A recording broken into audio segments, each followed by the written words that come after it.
प्यारे दोस्तों, एक नेक और पाकीज़ा औरत, बेजुबान मासूम बोलने वाले बंदर से जिना और गवाही देने के लिए 4 लोग। और उस बंदर ने औरत के साथ ऐसा क्या किया कि वहां के लोग तौबा इस्तगफार करने पर मजबूर हो गए। और उन लोगों ने मजबूरी में एक ऐसा फैसला किया जो आप सबके रोंगटे खड़े कर देगा। गुजारिश यही है, इस वाकया में आखिर तक जरूर रहिएगा, क्योंकि सबक अमोज वाकया है। किसी जगह एक बेवा औरत रहा करती थी जिसके शौहर का कुछ सालों पहले इंतकाल हो गया था। उसकी एक खूबसूरत बेटी भी थी जिसकी शादी के लिए वह बुढ़िया औरत बड़ी ही परेशान रहती थी। उसका कमाने का कोई जरिया ना था। रिश्तेदारों ने उसकी बेटी का रिश्ता लेने से इसलिए इनकार कर दिया कि यह गरीब बुढ़िया बेटी को जहेज तो देगी नहीं, और हम इस कंगाल बुढ़िया की बेटी को क्यों अपनाएं। वैसे भी गरीब को कोई नहीं पूछता। बुढ़िया की बेटी इस कदर खूबसूरत थी कि कोई भी शख्स उसे देखता तो उसका दीवाना हो जाता, और जब वह तिलावत करने बैठती तो उसके मुंह से फूल गिरते थे। उसी इलाके में एक रहमदिल सरदार भी रहा करता था जो कि बहुत नेक था, गरीबों की मदद करने वाला था। जब उसको बुढ़िया की जवान बेटी का पता चला कि कोई भी उसकी बेटी का रिश्ता नहीं ले रहा, सिर्फ और सिर्फ गरीब होने की वजह से, तो उसने उस बुढ़िया को पैगाम भिजवाया कि मैं उसकी बेटी से शादी करने के लिए तैयार हूं और मुझे कोई जहेज नहीं चाहिए। बुढ़िया इस रिश्ते पर फौरन मान गई और अपनी बेटी को 2 कपड़ों में रहमदिल सरदार के साथ रुखसत कर दिया।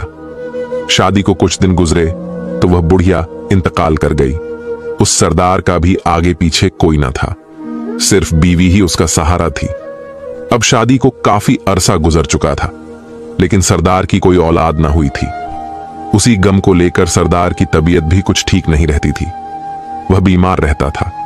फिर खुदा की करनी ऐसी हुई कि उस नेक पाकीज़ा लड़की पर गमों के पहाड़ टूटना शुरू हो गए।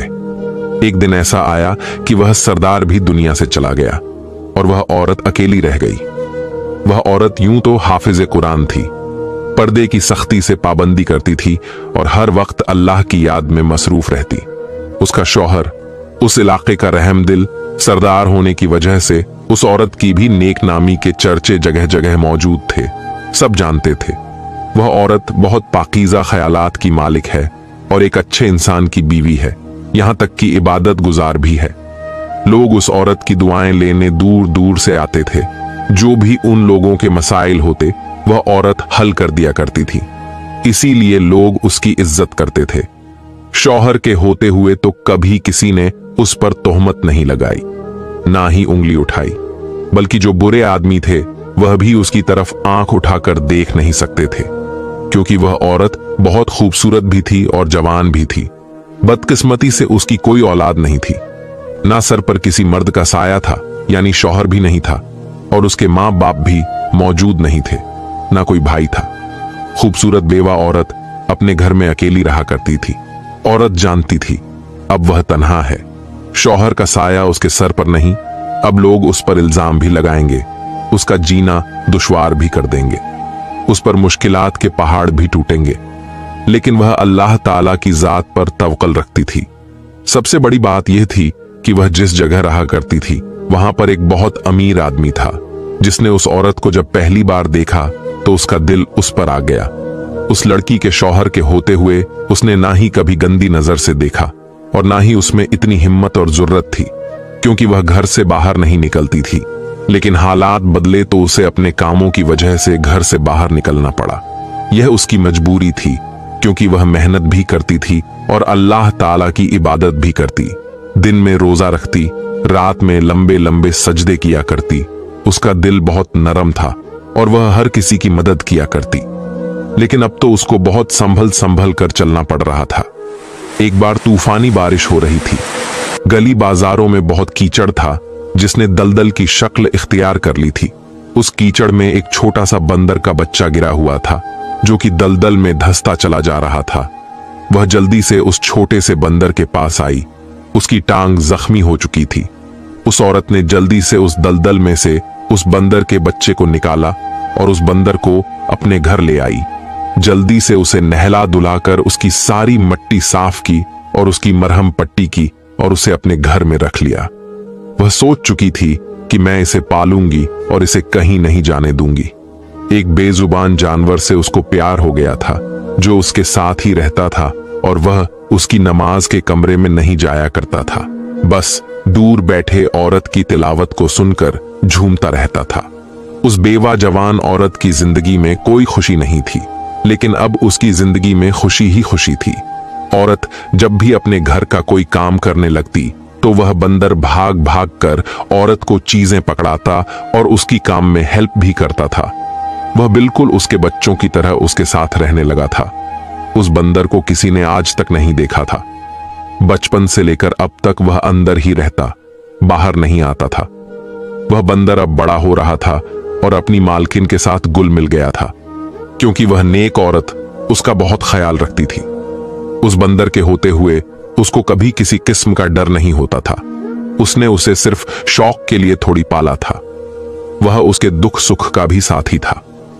जब वह औरत सोती तो वह बंदर औरत से बहुत लाड करता, कभी उसकी जुएं निकालता तो कभी उसके मुंह पर हाथ फेरता। जिंदगी अब सब्र और सुकून से गुजर रही थी, लेकिन अब उसको लगने लगा कि कुछ लोग उसके पीछे लगे हुए हैं। हुआ कुछ यूं कि जब वह घर से बाहर उस रईस आदमी के सामने से गुजरी, उस रईस आदमी ने जब उस खूबसूरत हसीन औरत के चेहरे को देखा तो उस पर फिदा होकर कहने लगा, मुझे तो यह औरत चाहिए। इसके पास दौलत की कमी नहीं थी। वह जब चाहता किसी औरत को खरीद सकता था और उसके आगे पीछे हर औरत फिदा रहती थी, सिर्फ उसके पैसों के लिए। लेकिन वह औरत तो बहुत शरीफ थी, नेक थी। एक दिन उस आदमी ने अपने मुलाजिम के हाथ पैगाम भिजवाया कि उस औरत से कहो मुझसे आकर मिले। औरत कहने लगी, मैं किसी गैर महरम से नहीं मिलती हूं। मुलाजिम ने यह खबर आकर अपने मालिक को बताई। वह गुस्से से पागल हो गया। उसने कहा, आज तक किसी औरत ने मुझे इनकार नहीं किया और मेरे पैगाम को ठुकराया नहीं। मेरे पास इतना पैसा है, ये कौन औरत है जिसने मेरी इस ख्वाहिश को ठुकरा दिया? और जब मैंने पेशकश की तो उसने कबूल नहीं की। उस औरत को मुझसे मिलना पड़ेगा। लेकिन उसके आदमियों ने उसे बताया कि हमारा मालिक शहर का सबसे रईस आदमी है, उस जैसा कोई अमीर नहीं। तो कहने लगी, मैं किसी को नहीं जानती, रईस हो या अमीर हो या कोई नवाब हो, तुम यहां से जाए। इतना सुनने के बाद उस अमीर आदमी ने फैसला किया, मैं खुद उस औरत के पास जाऊंगा। फिर जब वह औरत के सामने गया और कहने लगा, देखो मेरे पास बहुत कुछ है और मैं तुम्हें पैसों में तोल दूंगा। वह सब कुछ जो तुम कहोगी वह मैं तुम्हें दूंगा, बल्कि तुम्हारे कदमों में निछावर कर दूंगा। बस एक रात मेरे साथ गुजार लो। तुम नहीं जानती, मैं तुम्हारा आशिक हो गया हूं। जब से तुमको देखा है तुमको पाना चाहता हूं। वह औरत कहने लगी, मेरा तुमसे क्या ताल्लुक है? मैं तुम्हें जानती भी नहीं और तुम कहते हो मैं तुम्हारे साथ जिना कर लूं। अरे अगर करना चाहते हो, शरीफ आदमी हो तो निकाह करो। तो कहने लगा, मैं तुमसे निकाह नहीं कर सकता, क्योंकि मेरी वैसे भी 4 बीवियां हैं और वह नहीं चाहेंगी मैं तुमसे शादी करूं। वह लोग अमीर माँ बाप की बेटियां हैं और उनके आगे मैं कुछ नहीं कर सकता। और हां, तुम्हें सब कुछ दूंगा पर बीवी नहीं बनाऊंगा। उस औरत ने कहा, तुम्हें शर्म नहीं आती? मैं तुम्हारी बीवी न बनूं बल्कि रखैल बनाना चाहते हो। तुम चले जाओ यहां से, तुम्हारी दौलत मुझे मुतासिर नहीं कर सकती। जाओ किसी और को खरीद लो। लेकिन वह आदमी तो शैतान था, उसके अंदर ख्वाहिश थी। वह चाहता था कि बस एक बार, एक रात उस औरत को हासिल कर ले। वह आदमी उस औरत को हासिल करके अपनी बीवी तो नहीं बनाना चाहता था, लेकिन उसे इस्तेमाल जरूर करना चाहता था। उस दिन उसने सोचा कि मैं इसे अपने आदमियों से कहकर उठवा लेता हूं। उसने अपने चंद बदमाश उसके घर भेज दिए, जिन्होंने दरवाजे को तोड़कर जैसे ही उसको उठाना चाहा तो उनको ऐसे लगा कि किसी ने उनको उठाकर फेंक दिया हो। वह कोई ऐसी ना नजर आने वाली ताकत थी जो उस औरत को बचा रही थी। फिर उन आदमियों की नजर एक बंदर पर पड़ी जो औरत के सहन में बैठा रो रहा था। उसकी आंखों से आंसू निकल रहे थे और दुआ के लिए उस बेजुबान ने हाथ उठाए हुए थे और आसमान की तरफ देख रहा था। वह डर के मारे अपने मालिक के पास हांफत कांपते हुए आए और कहा, हमें नहीं पता, वह औरत कुछ खतरनाक औरत है, हम उसको हाथ नहीं लगा सकते। हमें तो किसी ने उठाकर फेंक दिया और उसके पास ना जाने कौन सा जादुई बंदर है। अब हम वहां नहीं जाएंगे। ना ही आप हमसे यह काम करवाएं। वह थक गया था। उसने कहा, क्या करूं? यह औरत तो मेरे हाथ नहीं चढ़ रही, और यह लोग एक नाजुक औरत को ना उठा सके। न जाने किस ताकत की बात कर रहे हैं। अब उस आदमी ने साजिश की और वहां पर मौजूद 3 और अमीर लोगों को अपने साथ मिला लिया और कहा, देखो, उस जगह एक हसीन खूबसूरत औरत रहती है और बेइंतहा हुस्न वाली है, और उसकी औलाद भी नहीं है। मैं उसे हासिल करना चाहता था। वह तो मेरे चुंगल में नहीं फंस रही। मैंने अपने आदमी भेजे, शायद वह उनके काबू में आ जाए, लेकिन ऐसा ना हुआ। अब तुम लोग मेरे साथ मिलो और हम उस पर इल्जाम लगाते हैं, क्योंकि उसने मुझे मना किया। आज तक किसी औरत ने मुझे इनकार नहीं किया। तुम लोग भी एक बार देख लो। अगर वह औरत तुम्हारे काबू में आती है तो फिर हम सब बराबर बराबर उसको बांट लेंगे। यानी वह लोग मिलकर उस औरत के पास गए और बहाने से उसे अपने जाल में फंसाना चाहा, लेकिन वह औरत तो पाक साफ थी। उसको पता चल गया यह शैतान है और उसके साथ जीना करना चाहते हैं। उसने उन सब के साथ भी कुछ ऐसा ही किया, यानी कि वही जवाब दिए। वह लोग गिरते पड़ते उस रईस के पास आए और कहा, सही कहा था तूने, वह औरत तो किसी की बातों में नहीं आने वाली। रईस कहने लगा, लेकिन मुझे उससे बदला लेना है। आज तक मुझे किसी ने नीचा नहीं दिखाया। अब हम मिलकर यहां पर जितने भी लोग हैं उनके दिल खराब करें। उस औरत के खिलाफ उन सबको बजन करेंगे। सब उसकी बहुत इज्जत करते हैं। न देखना, हम उसे यहां की मशहूर तवायफ बना देंगे। उस औरत को उस आदमी की सब करतूतों का पता चल चुका था, लेकिन फिर भी वह नेक औरत सब गुनाहों से बचती रही। उस शैतान आदमी ने उस इलाके के सारे अमीर गरीब लोगों को भी मिला लिया, क्योंकि उसका एक नाम और मर्तबा था। तो जब उसने झूठी कहानी सुनाई तो सबको यकीन आ गया। सब उसको तंग करते उसके दरवाजे पर खड़े होकर उसको ताने दिए। जाते उसके घर में पत्थर फेंके जाते, वह सब्र से काम लेती रही। लेकिन एक बार तो हद हो गई। सब इस कदर अपनी हस्ती से गिर गए कि इंसानियत भी शर्म से पानी पानी हो गई। उन लोगों ने आपस में इत्तेफाक तो कर ही लिया था, यानी दोस्ती कर ली थी। उन्होंने मिलजुल कर एक झूठी बात सारे शहर में मशहूर कर दी। वाह, औरत अपने बंदर के साथ ऐसा काम करवाती है। औरत पर एक ऐसा वाहियात और गंदा इल्जाम था कि उस मोहल्ले की औरतें तक मुंह खोलकर तौबा तौबा करने लगी। कहने लगी, तभी हम कहे, यह औरत शादी क्यों नहीं करती है? बंदर जो पाला हुआ है इसने। अब जिस औरत की पूरे इलाके में सखावत, इबादत दरिया दिल्ली और नेक नामी की वजह से लोग इज्जत करते थे, वह सब उसको पत्थर मारने लगे। उसने घर से निकलना छोड़ दिया। उसका वह अंदर, जो कि उसकी हिफाजत के लिए ही था, उसको किसी ने कभी देखा भी नहीं था। उसकी आंखों में भी आंसू आ गए। दर्द से एक बेजुबान जानवर तक रो पड़ा। एक पाकीज़ा औरत पर इस तरह इल्जाम तराश की जा रही थी, लेकिन वह लोग उस पर बराबर इल्जाम लगा रहे थे। उस औरत के सब्र की इंतहा हो गई थी।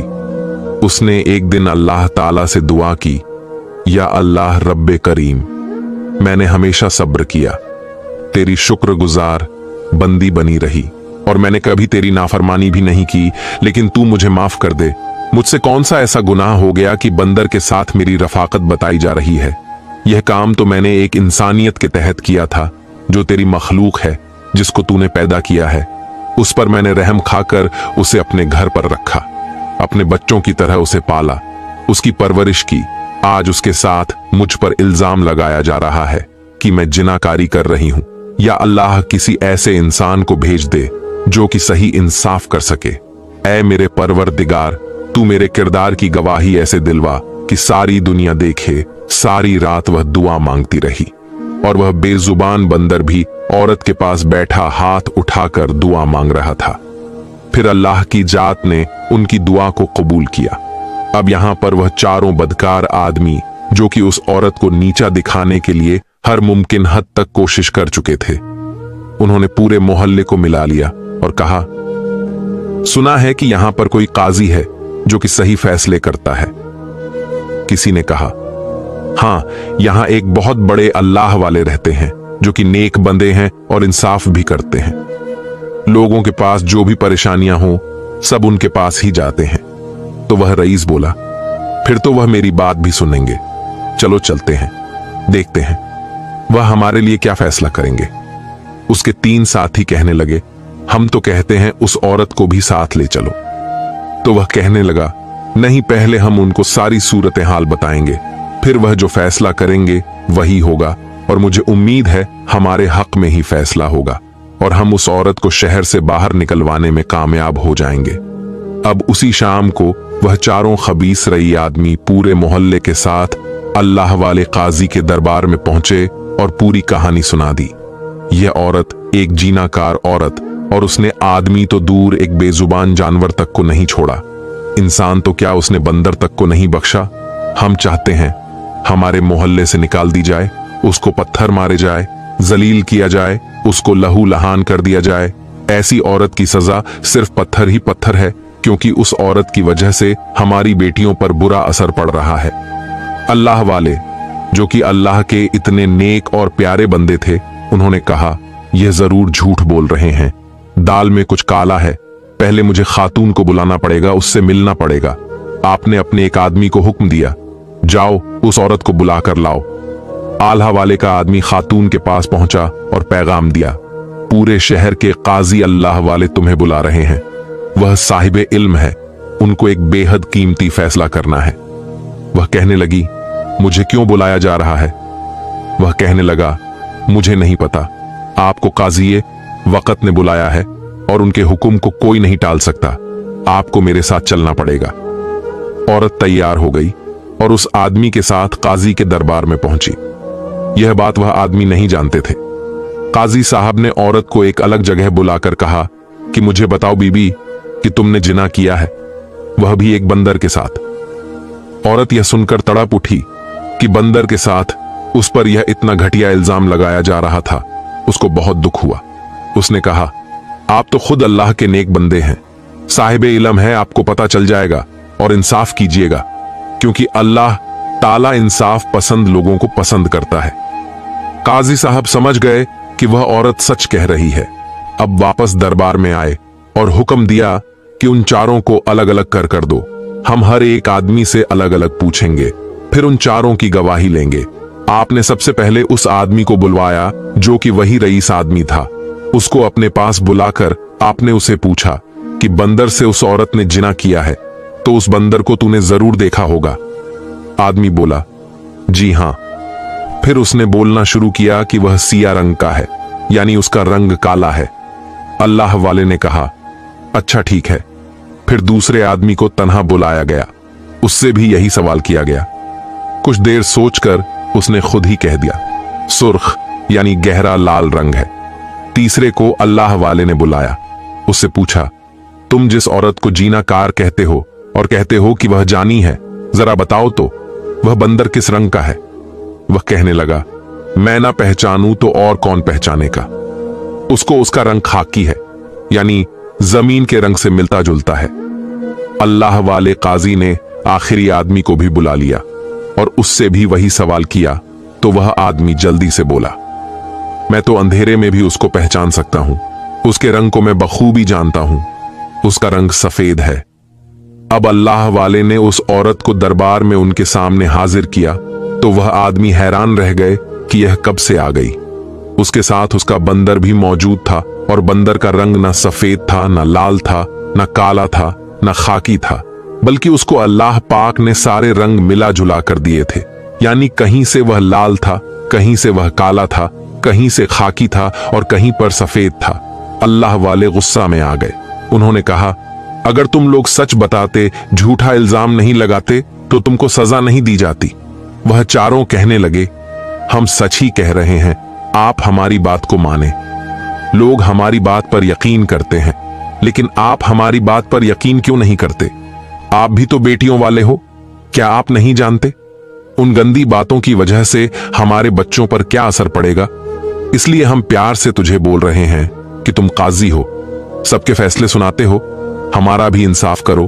फौरन से इस औरत को यहां से निकाले, इसको सबके सामने जलील करो। वह बुजुर्ग कहा, ये तो अल्लाह ताला की जात ही बेहतर जनता है, लेकिन तुम सबने तो उस औरत की गवाही दे दी ना। अब एक गवाह मौजूद है जिसने उसकी गवाही नहीं दी है।